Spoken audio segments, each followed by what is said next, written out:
Hello and welcome to another episode on The Builder's Story. Yes, The Builder's Story is a podcast series where we have conversations with CEOs, entrepreneurs, change makers, and leaders in Africa, people building remarkable institutions in Africa. And if you've watched a previous episode, I'm sure you can attest to the fact that it has been a journey indeed. And today is no exception as we have an amazing woman, a beautiful woman at that. She is what I describe as our skin tone first is just like coffee.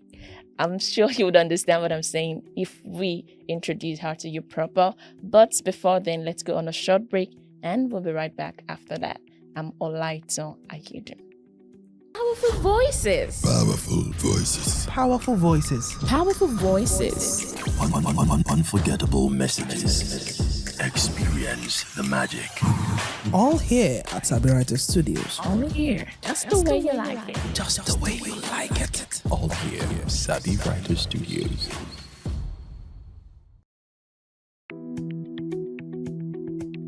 Hi everyone. Keep watching The Builder's Story. on Sabi Writers TV.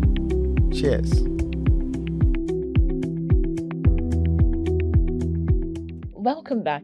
So like I said earlier, I have with me a beautiful woman in the studios. But before I introduce her, if you've not subscribed to our YouTube channel, kindly do so and subscribe to Sabi Writers TV on YouTube and follow us on Instagram at Sabi Writers Studios. Yes. And so I said I have with me a beautiful woman in the studio. She's no other person than Princess Tekenah Adeyinka. She's the CEO and founder of Happy Coffee. Yes, she distributes happiness anywhere she goes. You're welcome to the studios, ma'am. Thank you for having me. It's a pleasure. You're welcome. So tell us about yourself. Who is Princess Adeyinka? It's very easy to describe yourself. I'm sure there are people who have a different perception of who I am, but let me always start with the fact that I'm a mom Okay. to a beautiful son, and that's very important to me. But most importantly, I also like to say the princess is not a name; it's actually a title. Oh. People are- I'm definitely going to get to that. the title. I am the founder, and I also say that I am the Chief Happiness Officer of Happy Coffee, an indigenous Nigerian coffee brand. I'm the first child. That comes with a lot of responsibility. Definitely. I'm also a nation builder. I like to say that very attentively. I'm part of building the Nigeria that we want for our children, and do a lot of work in supporting women. So those are some of the descriptions you probably hear about me on the. I'm sure you know I'm going to delve deeper into that. Okay, so tell us about your title, Princess. So many people might think it's just probably a name, but they don't really know the title and what it is. So just tell us about that. Yeah, I get that, especially if you went to high school with me. You're like, when did you become a princess? I'm actually from the royal family, from Lagos, Abu Waifoti. My dad would have been king if he were still alive. No, God bless his soul. One time in my life, and I think on the journey of also when we're trying to define who we are, we begin to look for opportunities and descriptions. And I think one day I just told my mom, and I was like, I'm just going to use, my dad used to be called Prince Odemola Adeyemi. So I Okay. said, Mom, I'm just going to use Princess as my prefix. And she was like, are you serious? And I'm like, yeah. And so a couple of years ago, I just started adding Princess to my name. And people would be like, Mrs. Princess. I'm like, nope. Princess, title, Adeyinka. Okay. So Mrs. isn't actually attached to that. Yeah, so I just told people, remove the Mrs., but it's Princess. Mm. And then my first name, Adeyinka. Oh, okay. Yeah. So you've relocated from America down to Nigeria to start a coffee brand. Speaking of coffee is not something Nigerians generally take. Okay, probably outside Nigeria, it's like a common tea or something to take in the morning. But coming down to Nigeria and coming to establish a brand, a coffee brand at that, how was it like first, your journey moving back? I think my journey moving back was a lot of people who know me didn't see it as a surprise. I think what surprised people was probably like, why are you moving back now? You should stay back, build a life in America. My story usually, I like to start with that when I was about 16, I lost my dad in a very gruesome way. in Nigeria. And being the first child, obviously, the responsibility becomes, a first thing out of the door. But when I was about 19, I applied for school in America by myself. Wow. Yes. And then the internet was still new. I got admitted to the University of South Carolina in Spartanburg. I didn't even have money for school fees. Wow. Some way, somehow, people were shocked that they even admitted me with no money. Wow. I got my I-20. I remember the day that I went to the embassy to get my visa, and the lady asked me if I was going to come back to Nigeria after my studies, and I said I didn't know. That 4 years is a long time for me to decide what I'll do. And she looked at me and she was like, you know what, I'm going to honor this visa. Wow. And a couple of months later, with 2 bags, a young Nigerian, I found my way to America with no parents, no guidance, Wow. nobody. And I spent the next 8 years finding my way through an American education, an American community that I had never been. And began, finding my way through school and all of that. In 2009, I finally graduated from school after about 12 years. Wow. In my first degree, Okay. not master's, first degree. And after that, I decided I was going to come back to Wow. Nigeria. I left everything, and here I am. Almost 14 years later. That's a bold step. A very, very, very bold step. At that time, they didn't think they thought I was crazy. Everybody would actually think that because you're living in America where you have things at we are hoping for a better Nigeria, but right now we know it's not compared to what we have over there, and you're just packing your bag and baggages and saying, oh yeah, I'm leaving. Literally left about 3 months after I graduated from, I graduated with the first class. Oh, that even opens you to more opportunities there. Wow. And I just packed up and I said I was coming. I actually had a one-way ticket. Wow. And I'm here. So what was your motivation? Over the years, one of the things that I have always known, and people who know me, who have been with me most of my life, I have an immense passion for this country, and I think it's God's given. As I grew, I remember when I first got to America, people would tell me, "Don't worry, this Nigeria you're carrying on your head. By the time you spend like 5 years, be ready to drop it." So what happened to me was the longer I stayed, the stronger the urge to come back to Nigeria. Wow. And I truly believe that we are the future of our country. And if some of us come back and put in the work, we will get the Nigeria that we really truly deserve. So I remember in America, they used to call me Senator, when are you going home? And I eventually found myself, so people call me Miss Nigeria. Oh. I have an immense passion for this country. Wow. So what made you navigate towards starting a coffee brand? Thank you. I think that every time I'm being asked that question, in fact, I should have raised all the points that I need. And it's very interesting. When I was in school in America, a friend of mine gave me a book. Okay. I think I was in my 3rd year. And the book was called Pour Your Heart Into It by the founder of Starbucks. I read about that. Obviously, the way coffee is being accessed is different from what I knew in Nigeria. Coffee was a big deal. So I was one of those students that, I'll grab my coffee and all of that. I visited Starbucks. But after I read that book, I was very inspired. Okay. This person literally changed the global culture of coffee as we know it today. It's the biggest coffee company in the world. It's massive. So I told myself, if I ever had the opportunity in the future to start a business, imagine this, I was like, in my 20s, that it would be in coffee. So I just left it. I also remember when I was in school, I did a lot of study about the brand, how they built the company. And fast forward to 2015, after I had moved back for a couple of years, I'd worked with the government, I'd worked with the private sector. There was an application by the Tony Millie Foundation about young Africans bringing up ideas that could transform the continent. And told us to apply. And guess what? I applied to start a coffee business. And boom, I was one of the first 1,000 Africans to receive funding and education. Yeah. Wow. That's really big. So it's you didn't even have funds available to you at that time. Zero capital, zero knowledge, zero experience. All I knew was coffee as I knew it in a cup. I had no experience. So you were a coffee lover. Yes, absolutely. Absolutely. But no experience. I had Wow. no idea. But I just knew that Nigerians deserved to drink a great cup of coffee. Wow. So what are the challenges you faced along the way building your brand? I think the first thing, when I think about 2015 and when I started, I think the first challenge could have been bringing forth the idea. And quickly, because I got selected and had opportunity for mini capital to start, it first gave me at least a foot in the door. I remember that the name Happy Coffee came from the understanding of liberating Nigerians to having access to a great cup of coffee. And why do I say that?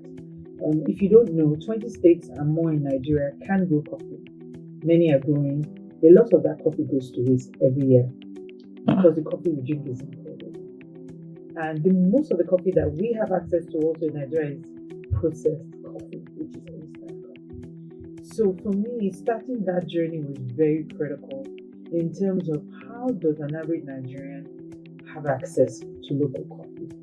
How do we grow our enterprise, or how do we even grow the value chain? And literally that's how I started the business and began to look for credible ways to building where we are.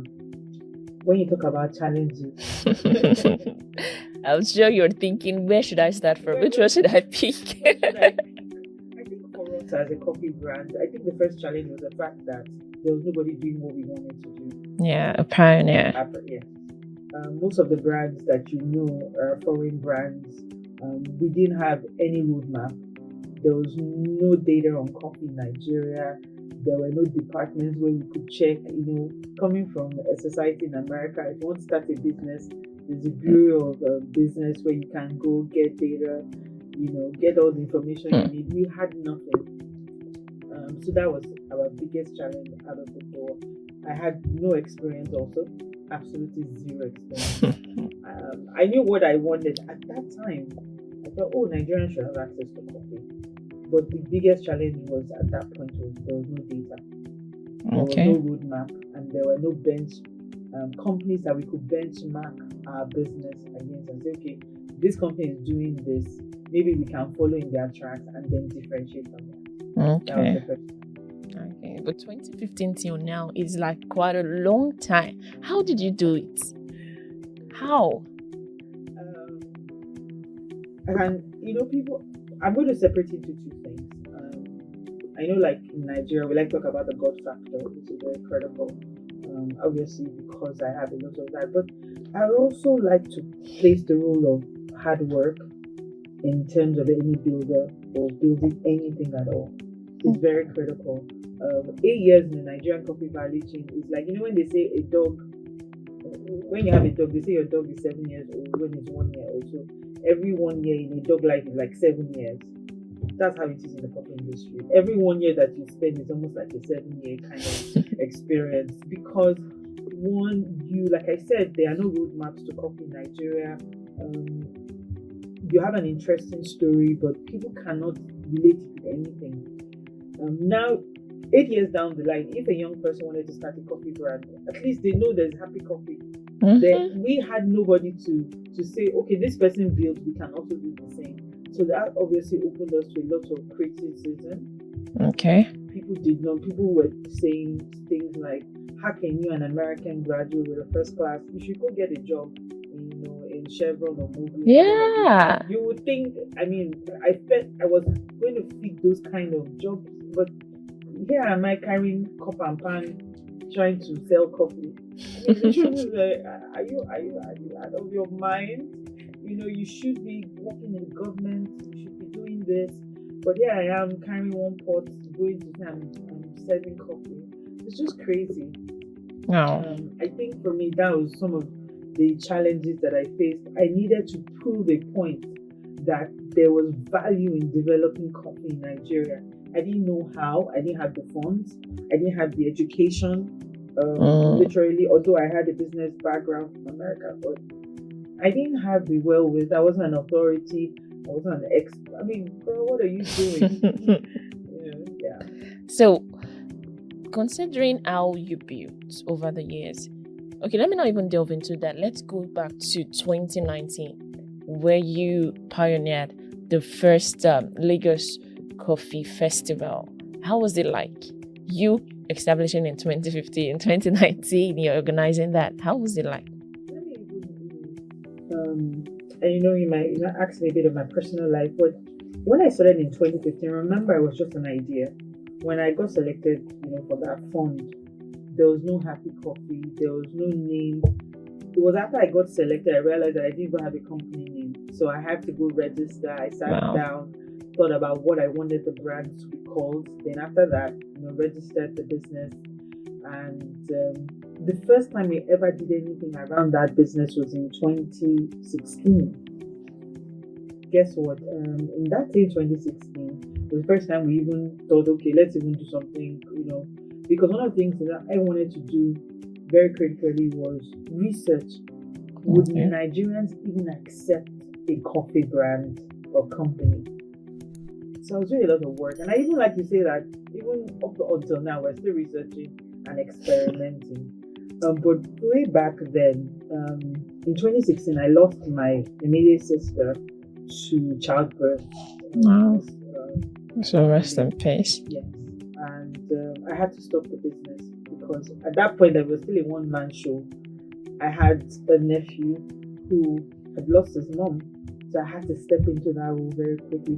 So for like 7 months, the business was on hold. And then when he was strong enough as a baby, I had to go back to building by myself. And that brought us to 2017. So imagine how young the brand was in 2019 when we decided to have a coffee festival. And I remember somebody telling me, you're too young in this game to have a festival. But you know what I told him? I said, if you understand, I've heard my story, or how I left Nigeria with $140, a young student to America, and came back with a first class degree, you would know that with me, things are absolutely important. There's nothing that is really impossible to me if I put my mind to it. And to God be the glory, with work, with amazing people on our side, very critical. We started the first ever Lagos Coffee Festival in Nigeria. First ever. So what was the challenges? Like, how did you gather people together to do that? How? And one of the things that I've learned in life, even from my late dad, is relationships are very important. Very important. True. And there's a lot of social capital. People think everything is money, but there's a lot of social capital. True. I remember when we eventually had enough sense to even register the festival and we wanted to start off, we began to, normally when you want to have a festival of that kind, you begin to write, to institutions, banks, so come and sponsor. Send proposals. We got no sponsor, literally. Wow. I remember days I would wake up in a panic, be like, who even sent me? Who reached me to even think we could have a festival? And I began to look for people in my network that I could speak to. I remember one of my mentors today, I went to her and I said, I want to have a festival. She was like, okay. And you know what she did? She said, we're going to do this. I don't know how, but we're going to get this sorted. She began to call people here in her network. I began to talk to friends. People started donating. We'll give you chairs. Okay, we'll come and do this for free. We'll give you canopies. I remember the Brazilian Consular General, a friend of mine, knew him directly. We approached him. He said, okay, sure, you can use the consulate for your event. Wow. We literally used social capital for that first event, and it ended up being super successful. Wow, that's really important of network in business. In fact, in life, you can't just do without people. Relationship is really, really critical. Zero sponsor, and we still have the festival. Oh. So all the sponsorship that came from our social network. I remember meeting a lady. She gave us free canapes for the festival. As in, literally, people donated everything. We didn't get the type sponsor people used to have. Like, oh, maybe you get a check. We had nothing like that. Wow. Your journey it's from starting off with leaving Nigeria with $140 to doing something that big.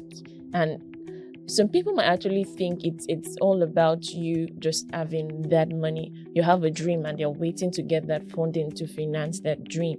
But they don't understand that it's beyond, just like you said, there's social capital. It's beyond the financial capital. The social capital is also very, very important when building. So speaking of relationship, let's talk about your company, your staffs, your employees.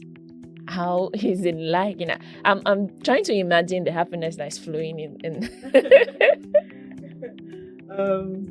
To be honest, I think I'm the best boss anybody can Oh. ever dream about. I think I should come and apply. Because I'm from a school that respect is very critical, and if somebody leaves their home and comes to join you on a journey, if you work with an entrepreneur before, you know that our life is topsy-turvy. Like, you're working with someone that has this big dream but has no money. I remember my first staff in 2017. He came to interview on the day we were opening our first coffee shop. And that first coffee shop, I didn't even have money to buy a coffee machine. So this was somebody who was coming from a big coffee. I'd worked with a big coffee company before, very trained. And he came for an interview on the day that I was opening this supposedly cafe. And then I'm sure the guy was looking at me. I had this little French press where and I was mixing coffee. And literally was just looking at me like, what is he doing? And then he just came up and said, can I assist you? And this was, friends were coming in. People were just happy for me. I was opening a coffee shop. All my friends were coming. I mean, I have an amazing network of people. And people were coming, whether it tastes good, it didn't taste good. They were sure drinking, And this guy came and assisted me. And I told him, like, brother, I need you to work with me, but I need you to work with me on this journey. I can't even afford to pay you full salary. I can't afford to pay you what you really, really desire to have. But I promise you that if you join me on my journey, when that time comes, when we blow, trust me. And that has been a journey. I've never lost a staff. Wow. Like, I remember when I tell people on my staff, they said it's not possible for their level of commitment. They said it cannot be. How can they earn this little? But yeah, show a commitment of someone that is earning they show commitment of someone earning like 500K every month.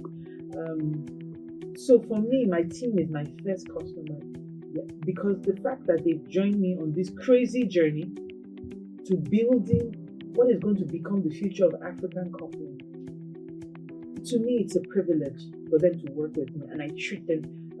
I make sure that my staff's family is my family. Oh. Everybody knows I call their moms. When they are not acting right, their mothers call me. They pray with me. Christmas, I try to send things to the parents. I learned that it's a Chinese way of building your business, where the family is involved. So that means when they're praying in the morning, they're probably Praying for praying you for me too. and your business. And maybe if they want to even leave, the mother says, you cannot leave that one. Not at this point. So for me, my team is very, very, very important. Our dream is to build the happiest team of employees in the world. In Africa, I want a team where the kids can even desire to follow in the footsteps of their parents. My family is their family. I see the way they treat my son, and that's the way we build. We build, and I tell them, I said, when we eventually get to the point where we are making, be rest assured that your loyalty will be rewarded. Wow. So how were you able to sell the vision to them? Like, how were you able to make them own it? You're the one seeing it. Yeah. They are not, they can't see from your lens, but you've managed to pull them in such a way that they can see what you see, even beyond, and they're like, yes, we know where we are going to. How did you achieve that? I think that over the years, you develop a lot of skills, people skills. One, I believe in this vision more than anything. I've seen countries, I have seen lives being transformed through coffee. I remember that I had no experience, but I also believe in human interaction. And I'm a very sincere kind of boss, and I treat people with respect. I remember when we go out for events and they say that, and when they're telling the other team members, oh, that's CEO, they're like, are you sure? Because I do everything as they do. I'm not going to come there and just walk in, oh, I'm the CEO, If they are carrying the cup, I'm carrying the cup. I'm carrying water, I'm carrying the water. Well, I mean, I remember we went to one event and they forgot mayonnaise or something. I jumped on Okada. I just said, I just wanted to stay. I went to buy it. I didn't say, oh, because I'm CEO, you forgot it. Respect very key in our company. There's no level of disrespect. Whether it's junior to senior, senior to junior, it's full respect head on, because I realized that when people feel respected, they're willing to submit to do the work at hand. And I'm very open. I share my story with them. Every time I call them, I sit them down. I say, this is where I'm coming from. This is where I've been. This is how much we have. This is how much we don't have. They even sometimes will give out of their own self. I just share the story with them. And they see the reason why they should be part of it. And they've seen also the kind of live. Imagine somebody joining me with no coffee machine, and today we have coffee shops, we have the coffee roastery. He's seeing the growth. The growth. You're telling yourself. I will buy into that definitely. Like, this woman knows where she's going to. And I think that's it. They say, follow me. No road. So let's talk about your wins. You just said you just delved into that. So what are your wins, your breakthroughs? I think they're on different levels. If you're an entrepreneur in Nigeria, you know that even being in business is a win. If your business is still here post COVID. Oh. If your business is still here post. But how did you face that COVID period? Because you were still in business. Yes, we're still in business. First, my team, amazing set of human beings. I think for us, what I quickly learned at the beginning of this business was what we were not and what we wanted to do as a company. When we were still young, I remember I had this friend who were my advisor, and he kept pushing me a certain way. And I said, no, Happy Coffee is not a coffee shop. I didn't understand what I wanted to do clearly, but I knew what I didn't want. I said, we are not a coffee shop. We are not a coffee shop. I didn't know how much to say to them. I said, we're not a coffee shop. I said, Happy Coffee is a brand and a coffee solution company. So imagine you're a toddler, you're telling an adult this is what you want to do. And I remember one of the advisors who is still with me today, he said, I am glad that when we were pushing you in a certain direction, you didn't bulge. Even though you were young at the time, I knew what we were not. I didn't know what we were going to be, but I knew what the brand was. That's something. And that was what saved us during COVID. Because we weren't just a coffee shop. Because of that, we were able to do multiple things within the business brand and within our company. So now when COVID happened and there was restriction of movement, there was restriction of visiting centers, we were still able to evolve from where we are, obviously using technology and some other things. So not being in a certain box allowed us to be able to evolve post-COVID. So what did you do exactly? So when COVID hit, everything shut down, literally. But however, when we were looking through the government requirements of who were essential providers, I'm sure you were happy, just like your name. Wonderful, and we couldn't move, but because we were an essential company. And we also, at that point, we were producing our own coffee brand. We saw coffee. So because we were a coffee solution company, we were already creating solutions where people could drink coffee at home. So with that, immediately we got the first opening. I'll never forget, May 4th. We were down cash flow, everything was zero. I remember my head barrister and production manager was like, Ma, we're just going to open. Before I could even say Jack Robinson, they were already there cleaning up everywhere. We were like, we're just going to open. Have amazing people. I'm telling you, just say, Ma, we're already here, we're cleaning up, we're opening up. And literally we opened up, we began to supply coffee. We were still talking to people. We used WhatsApp like crazy. American. Just opened up and we began to just go back in people's faces where people now literally tag us with coffee. So when people think coffee, immediately they just think Happy Coffee. And then, they reach out to us for their supplies, and literally that's how we came out of COVID. Okay. So let's go back to your wins and breakthroughs actually, because we skipped that. I think our first win was the fact that we had the opportunity of getting the first grant. Some businesses probably don't have that opportunity, but we were very fortunate to have had our first grant in a 3-month training program. Fantastic training program. And that when they say that your foundation is very critical, because I had that training, even though I had a business degree from America, doing business in Nigeria is like a that helped me right out of the door. So I began to research my business. How do we evolve? It's a lot of questioning. So that was our first one. We had that privilege. It's a fantastic platform. Over the years, this brand has evolved to what it is today. I can boldly tell you that we are the future of Nigerian coffee. A couple of years from now, people will wake up and be like, we remember when this brand started, and it's all over everywhere. Our other win is, like I said, my team, fantastic set of human beings. I could not ask them. As in, people tell me, how can we clone this staff? Can we clone her? To even know that they've been trying to be poached a couple of times. People have come to poach them, but their heart is with the brand. As the brand is growing, it's not like, I see you driving a Jeep and we were doing, no, we're all going to win together. That's been our win. We won a couple of grants. I'd had to fight my way through because coffee is not popular. So that means when I walk into a room, the first say, Madam, you first stay like this. Let's listen between fashion, other agri products.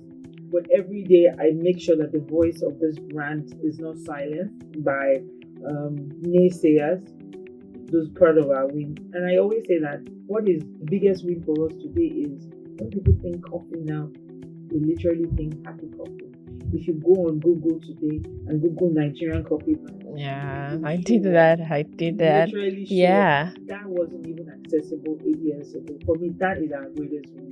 That today, when conversations around coffee is happening, whether it's on the government level, private sector, people say, have you spoken to Princess? You haven't spoken to Princess. Oh, no. They're not ready for Princess. I think that's the greatest thing for us. Yeah, okay. I watched you didn't have earlier the coffee brand that you can say, okay, yeah, I can follow this footprint. Now you can provide that to others that would want to come up. So I checked on Google and I discovered that you had 3 experience centers and 2 are temporarily closed. Care to share why? Let me start from how we started. Right about 2017, I had one little coffee shop, like a coffee thing going on in a salon around somewhere in Lagos. And we lost that because we needed the space. And then we started our first coffee shop in Ilupeju.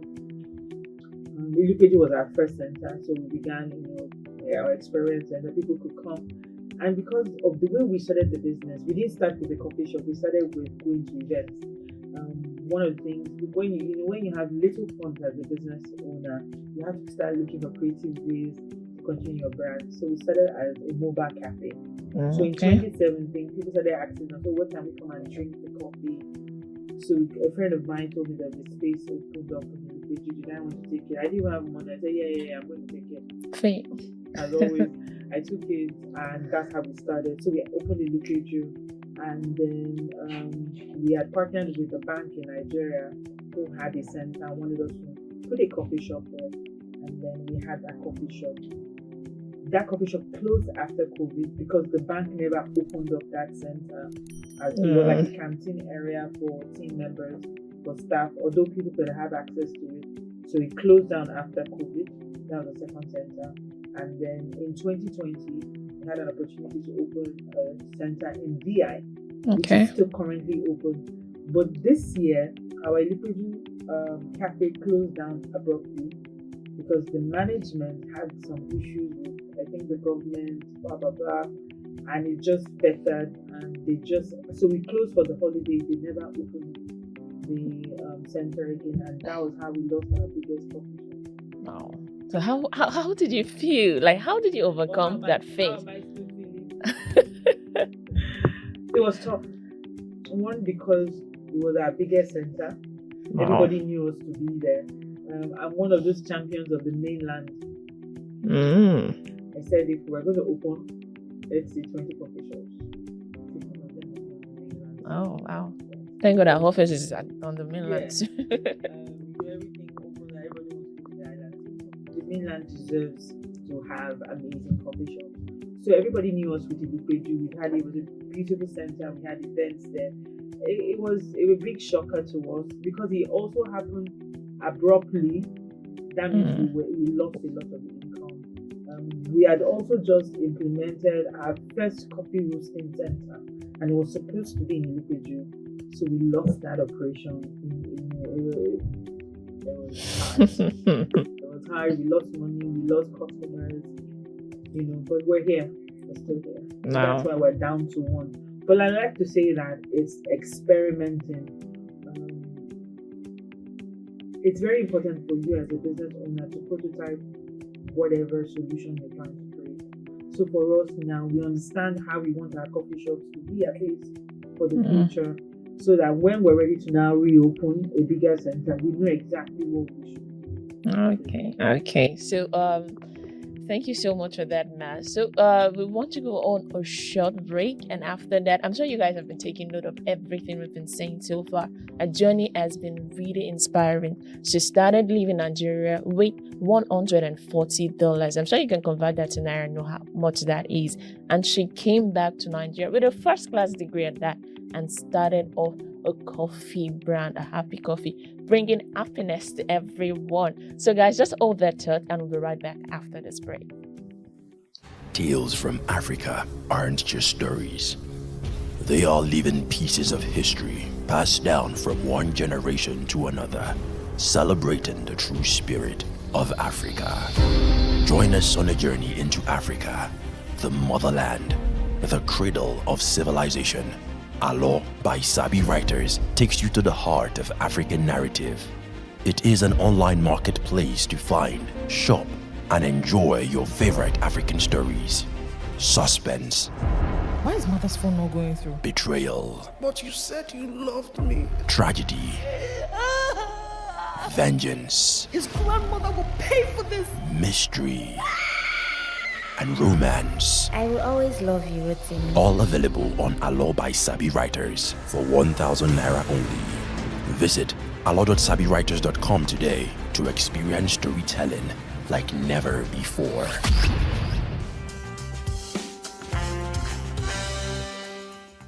Well, welcome back from that short break. So, like we've been discussing, we've been having conversations around, let me just say around coffee actually, and happiness. So let's go back to what we were discussing, your challenges. And right now I'm lost for words as to how your team, I'm specific about that because it's one of the things that build an entrepreneur. It's one of the things, it's like a backbone, your pillar, your support. So how do you manage? I'm sure there are challenges you face even while building these people, while bringing different people from different backgrounds to actually buy into your vision. So what challenges have you faced building a strong team that people can enviously say, yeah, I want that person on my team too? So what challenges have you faced building a team? I think the first challenge, like you rightly said, is people are coming from different backgrounds, whether it's different work experiences, different educational background. Because I also schooled abroad, I have a different kind of mindset. Yeah. How we see things a little differently. Even though I don't hinge on that, because I realize that the things I had to learn myself, doing business in Nigeria, being what we call street smart. How do you psychologically evaluate your team members? I think is very key. But I think there's something that is common amongst everybody. Everybody wants to be respected. You're very big on respect. I'm very big on respect because I don't like any level of disrespect, whether it's the way you talk to someone, the tone of voice, how you say it matters to me. Why is your face this way? It matters to me. So because of that, I don't do that to my team. I don't call names. I don't say you're stupid. Because I remember that I also realized that I've had a lot of experiences in life have brought me to this point. You probably haven't had that experience. So the expectations are different. So and I always have conversations. I'm that boss that's always checking on you. How's your mom? And when people know that you genuinely care about them, beyond the work, you're going to get to different areas. There's a lot of people are not even ready for. I tell people, are you ready for the kind of boss I am? I'm not that kind of boss where, I remember I started telling me, Ma, can I use the car to go and drop myself? And I'm looking like, hey, now. But because that's the kind of brand that I have built and we can talk to ourselves very freely. I like them to express themselves. And when we're making decisions and we're creating strategy, I like them to be part of it.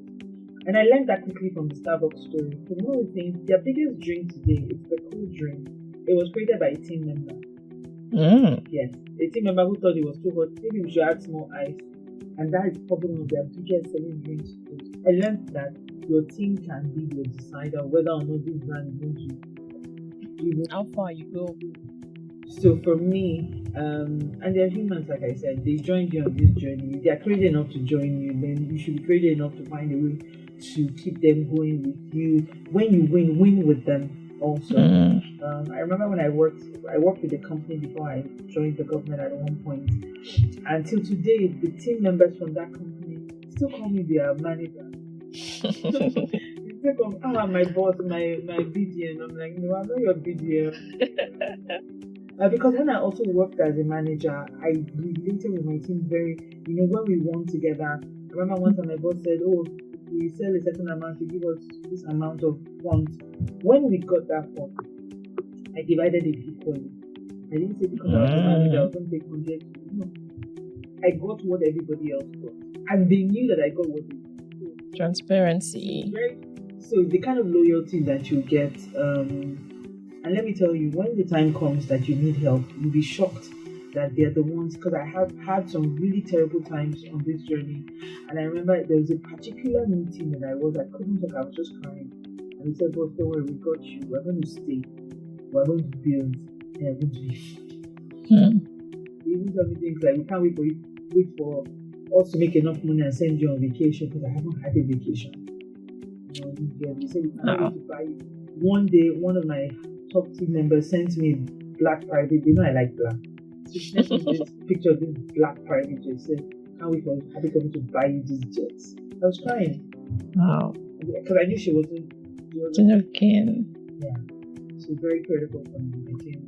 Love them. You're already giving us business lessons. So let's just talk about that. So see me as your mentee. Like you said, you were a pioneer in this business, coffee business in Nigeria. You're a pioneer. So I want to establish my coffee brand. I come to you. What would you tell me? What lessons would you tell me from your journey so far?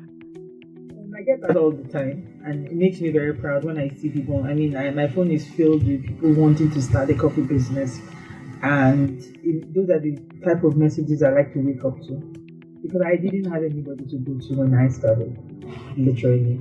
I think that the first thing I always tell them is congratulations, welcome to the family, welcome to this coffee journey, because I've seen how it has transformed my own life, regardless of all the challenges I've faced. Heavy personal challenges, financial challenges, but I say welcome to the family, welcome, and I give them everything that I've got, literally. From there's a young lady I was mentoring from Sierra Leone the other day, and things that I would usually sell, like I have a manual that I've developed, I gave it to her for free. When she came to Nigeria to my coffee shop, I gave her a free coffee training, gave her a machine. Wow. We have all these little coffee machines. I gave her one of it. I told my team member to train her. I opened my supply chain to her. I told her who my suppliers were. Wow. Yeah. And you don't know her. You just met her online. Somebody had reached out to me from Malaysia saying he had a little friend in Sierra Leone who was in coffee. She wanted somebody to mentor her. I opened my doors for her. Like everything that I know, I taught her. And I noticed you're also big on women empowerment. So let's talk about that. I think it's born from the fact that in Africa, women have high barriers stacked against us, whether it's cultural, whether it's social, financial. When we go into rooms, I've gone to to an investment meeting before, and the guy said, "Go and talk to your husband first," when he knows that I'm the CEO. You know, that's stereotype. Yeah, very stereotype. So I say that if you open a door for a woman, I always believe truly that women will build 4 generations because we have our children in mind, we have our families in mind. I like to see that women are upheld. Because I'm an empowered woman, and empowered women open doors for others. So it's very critical for me to support women, not just because I'm a woman, because I see what women can do. You're a testimony yourself, actually. To give them the opportunity. I mean, I got $5,000. I could have done everything else with my money, but I put it in my business, and today it's still growing. And we've never got external investments before. We've just everything we have, we put it back. We won a couple of grants, but everything goes back into the business because of we're delaying gratification because we truly know that we're building something for Africa. So that's what women do. And there's a lot of women who have gotten up today, you know, whether from our mothers who've gotten up today, we're building. So for me, because those barriers are there, I see that women need to do that opportunity. Yeah. Grab the opportunity so she can run fast. Yeah. Because remember, she's running with so many burdens. Her child, trying to integrate family life. It's hard. I know the things that I've lost on this journey trying to build. So, and the reason why I'm still standing today is because I have support also. So, from other women who open the doors, who call me and tell me they're going to be fine. They're going to be fine. Yeah. Speaking of burdens women carry, let's talk about family, because one of the challenges some women face is trying to balance you being a leader, someone they look up to in your space, your career, your office. As the CEO, your team members look up to you, and also there's also that role of a mother. Your husband is there, your family is there, your in-laws and all of that. How have you been able to combine that over the years? Because I can tell you're really proud of your son, and I'm sure he's proud of you anyway he's. Yeah. I don't think it's a role of balance, because it just doesn't balance. I was talking to a very dear friend 2 days ago, and she was like, to be honest, on the mother front right now, I'm just sloppy. Like, I can't even pick up after myself because she's building an incredible brand for women. So her husband has to pick up, some of this responsibility that if he had to share, he'd be like, husband does this for her. There's also that societal belief that a man should be relegated to this duty in the home. She had to share some of the things that her husband does for her. I always say, see that your husband, you need to come put him on one pedestal and just be blowing you with money, because the only reason why she's as successful in her business is because she's picking up in areas that men typically don't do. Some of them think they have opportunities. I was married, and on this journey I lost my marriage because it was hard. Because when you are an entrepreneur, especially before you get married, let's say you're an entrepreneur, now when you got married, you're probably fine. But some of us who started that journey after marriage, we become a different woman. And that's okay.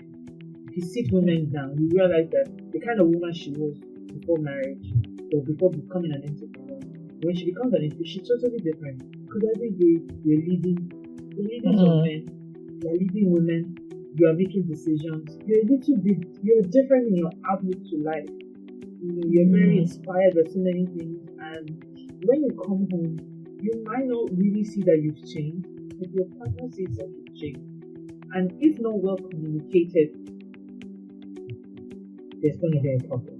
And when those problems happen, if you don't quickly press the brake on it or whatever, it just spirals down. Like my own case, it spirals down.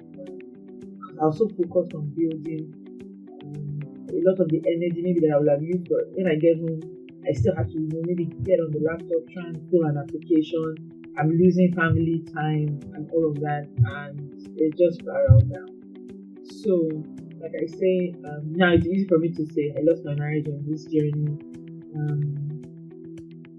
I don't know if you say I'm not proud or whatever, but I remember that when it began to unfold, one of the things that I felt quickly was shame and guilt. What would people say? Wow. As an entrepreneur, your last name is hanging on the balance, and you have young women too. Wow. What are you going to preach to them? Any kind of thing? Because I also come from a Christian background, but like I said, I had a support system, friends and family who just said, you know what, whatever happens, we are going to be here, we are going to support you, we are going to hold you. They're still holding me. My team came up and said, you know what, whatever you need, we're going to do. If we plan to leave before, we're not leaving now. We're going to stay here until you make a success story out of the company. So there's no balance. I think we just do our best to integrate. I tell women, look for support anywhere you can, and speak up. Find people you can speak to. Network. Mentally, because women are very emotional. So our mental issues is always the up and down. Everything is up in the air. So you have to find ways to be grounded, whether it's through your religious beliefs, support system, people helping you look after your son when you have to wake up. There are days I have to wake up at 3 o'clock because coffee is early morning. The people who need the coffee want it at 6, then I have to leave them like 3. I have to find where I need to put my son. I need to find things to be done so that I can be at my station. Remember, you can't build a successful journey on being sloppy. Yeah. So I had to be diligent. I had to be diligent to the point when people say, when we need anything, please call this happen. We don't have to. Integrity. So if you call us now for any coffee job, we're on it. Like, you just show up and we're ready to go. I needed to build a lot of, imagine, because I'm also a pace setter, so that made me sloppy in some areas as a mom or as a wife or whatever. But I'm learning. Yeah, so what would you have done differently?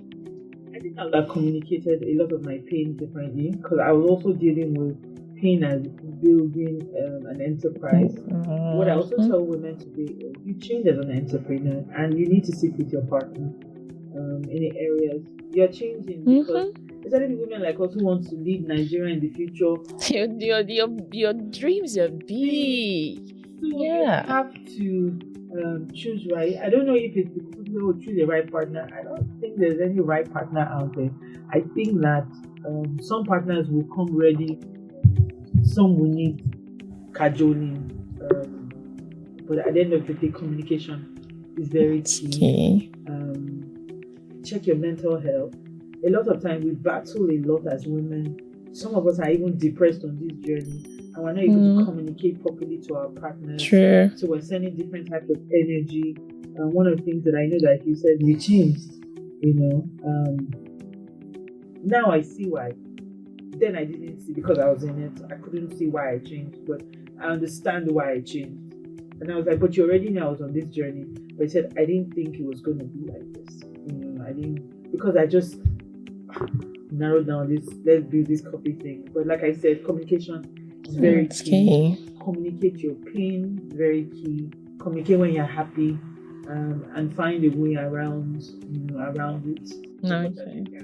Okay. So let's talk about business too. What would you have done differently in your business? Nothing. Oh, interesting. Absolutely nothing. There is nothing we could have done differently.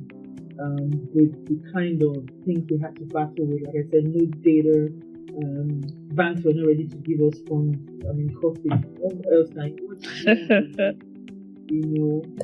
I remember people would travel. People have been talking about my business. Maybe when they jackpot and they travel, they'll come back like, Princess, I understand what you're trying to do. Because you go to an environment where people just drinking coffee. Nigerians drink coffee, by the way. We just don't drink it as much as they do in the West, but we don't also drink it the way they drink it. Like we go out to drink. If you know the amount of coffee people drink every day in this country, we even need it to stay alive. Yes, the number is astronomical, but at the end of the day, we just need to understand that, like I said, we're on a journey, and that journey requires some level of dedication and commitment. So what are your future projections for Happy Coffee? If I know you're already thinking, I'm sure you have 100 years planned out. I think one of the beauty of being a human being is the ability to dream. Nobody's going to come Yeah, and beat you no for dreaming. limitations. I think it's a rare gift, God-given gift, the ability to dream. Happy coffee. I tell people this is the future of coffee for this country. Also, this country, Africa, actually. Yeah, I mean, starting with Africa, we are the face of coffee going forward. How coffee is going to be 10, 15 years from now, 50 years, 100 years. It's going to be from the innovations around how Happy Coffee is creating the brand. We're a super happy brand. If you come in contact with us outside, you're just like, why are you just happy? Like, yeah. Because happiness is also free. Yeah. So our tagline is infusing happiness on your journey and your experiences in life. So for us, like I said, Happy Coffee is the future of what coffee should be, will be in Africa, in Nigeria, and around the world. One day you go to New York and you see Happy Coffee. It's possible. Because I believe that Africans, for years, we haven't created a lot of value around our own raw material. Yeah, especially the agricultural sector. Yeah. So even to impress more on it is we haven't created experiences. So when we want to experience, we will go and ship a brand to help us create experience. It's time for us to create experiences around coffee. And Happy Coffee is actively pursuing the experience part of coffee in Nigeria. I had gone to a meeting and someone said, you might as well be the Dangote of coffee. I'm like, yeah, I'm already seeing you as the Starbucks. You are right on that. That's the future. We've come into this space by God and we're here. And we're going to keep building until the whole world knows who we are. Right now, I'm thinking, I've seen some other local brands come up. Yeah. I think there's Ano. Yeah. So there are some. So how have you been able to, as a pioneer, and still staying ahead? That competitive edge, your uniqueness as a brand. Yeah. I think that every brand has why they came into the coffee business. Staying in that is now going to be the differentiator. How do you stay relevant? For us as coffee, we're an advocate of building the Nigerian coffee value chain. And I think that has separated us. We're able to we've done a lot of research, we do a lot of reading. I don't see competition. There is nobody in the Nigerian coffee value chain that I do not know. Nobody. I mean, how did we do a festival? Yeah. The festival was not a Happy Coffee Festival, it was a Lagos Coffee Festival. So that means other brands who were in the coffee business came. So I make it a point of duty not to see competition, especially for the coffee value chain, because it's not developed. It's like building enemies before you even have it. I've been on the table of a very major brand, big brand in Nigeria, who wanted to do some work with our brand, even as a young business. So for me, I don't see competition. I see collaborators. The Nigerian coffee value chain needs a lot of work. So it's better for all of us to put our hands on deck. And we are plenty, over 300 million Nigerians. So that means there's plenty customers. For everybody. The happiness can go around. Let's just take our market segment and keep it Absolutely. So what advice would you give to young entrepreneurs out there? Someone that wants to start out like you, not because they choose to, but because that's just the circumstances they find themselves in. Starting out something new, not necessarily coffee now. It could be a business, a dream, an idea. They don't have funds, they don't have anything, but they want to be, they have that dream. Let me put it that way. There's that dream. So what advice would you give to such persons? And to be honest with you, I like to tell young people first, when I think of where I started from and where I am today, I mean, the only thing that I had was a dream. I didn't have funds, I didn't have money. But if you dream big enough and you stay true to yourself, I'm not ashamed of whatever the journey will be. Somebody just said on social media, I think that video says something like, I'm going to hug my career like pure water. Yeah, I saw that. It's just, when I talk about coffee today, you can sit on the table now and you're proud of it. It wasn't how it was when I started. As a matter, I talk about Memeshayo. You see those guys mixing tea on the street. That's me. I'm just adding English to mine. I wasn't ashamed of what I was doing. Because in the beginning, you might need to do all the rough work. You might need to, Mhm. you might need, first, you must honorably want change for yourself. You have to. Secondly, I tell people after God and my family, the next greatest thing you could ever have is the internet. Mhm. Remember at the beginning of this story, I said I had no experience. Every experience that I know about this company and what I built today, I did not go to any school, though. I've not gotten any certificates from anywhere. But I have done a lot of research till today that now people can regard me as an expert in coffee. Hmm. I learned it by reading it, watching it. People who have gone ahead to building industries around this have data. I sit down every day when you see me on my phone, everything is coffee. Who is doing what in the coffee industry? So that's your phone that you are looking at and playing Candy Crush. You can use it to transform your life. True. There is so much information available to you on the internet. There's a Yoruba that says something like Ogun Orun because that means that if the whole of heaven had to send angels to come and pack knowledge, they will not be able to pack all the knowledge on the internet. Everything you need to learn, how to make a cup. I tell people, this cup of coffee, if you want to learn how to make it, you don't even have to come to me. You can go to the internet and ask Google, how do I make a cup of coffee? So YouTube videos.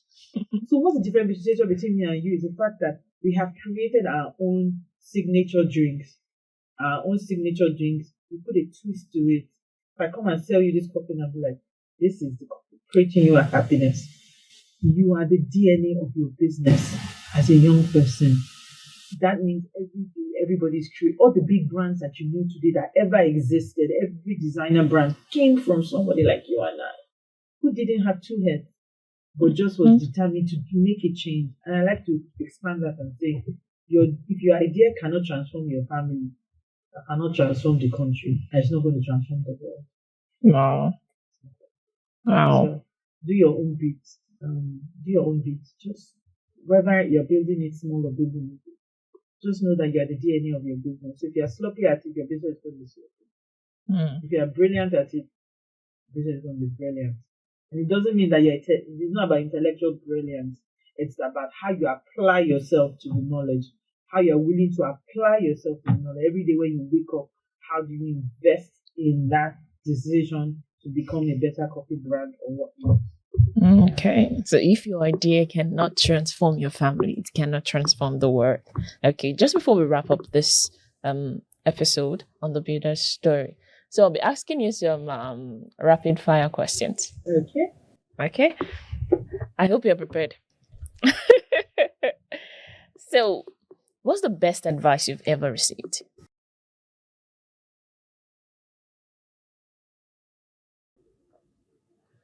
Whatever you build, know, and then from Dangote, he said that whatever you get into it, know it for yourself first. Oh, whatever you get into, know it for yourself first. Understand it. So when you're building, if somebody else comes, you know exactly what you're talking about. Okay. So if you could go to any place right now, where would it be? I will go to Mauritius. The island somewhere, just laying down and just sleeping whatever. Yeah, a vacation. Yes. I wanted to ask you what your favorite color was, but I can tell it's black. I also love black, by the way. I was thinking of starting a black club because everything that I wear is black. Oh, and funnily enough, I actually like your packaging, your brand packaging. Black, yellow, black, yellow. Yeah, because yellow is the color for happiness also. Oh, okay. And I can see the smiling face. This logo took us 1 year.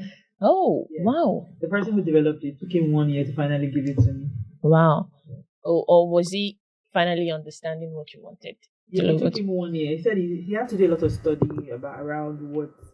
And so that's the thing about me. When I tell you something, the way I will explain it. So when I explained, it was a friend. I explained to him what we're trying to do. It took him 1 year. I remember that I gave him the project. But after 1 year, I finally got the smile. And when I started crying, because give this is the future. Like it's the future. I just need this was the logo. Even when I got the logo, people were telling me, "Oh, it's too animated." I am animated. Haven't you noticed? And today, here we are. Okay. So, what do you do to unwind? For now, I spend a lot of time on the internet, so I don't know if that's how people unwind. But for me, browsing the internet for things very, very soothing. I listen to music now. I used to like to cook, but I don't anymore. So I just chill. No, chill. I just chill. Chill. Like Yeah. try to just chill. Sometimes I will go and swim. It helps me a lot. Or I developed a new hobby. It's going to the beach side, just sitting by the beach and just The calmness. calmness, meditating, just looking at, just being able to ground myself and shut down for a minute. That's really important. Thank you so much. It has been an insightful episode. Like I've enjoyed every bit of this conversation today. Thank you so much. And for those watching, thank you also for staying with us. I know you've picked out so many lessons from everything we did here today. And don't forget, like you said, knowledge is power. So your internet, your phones, you can use it to do something better than Candy Crush. So you can use it to do something better than Candy Crush. So thank you so much for staying with us. And don't forget to subscribe to our YouTube channel at Sabywriters TV and also follow us on Instagram at Sabywriters Studios. Till next time we come your way, I'm Olaito Ahidu. Thank you.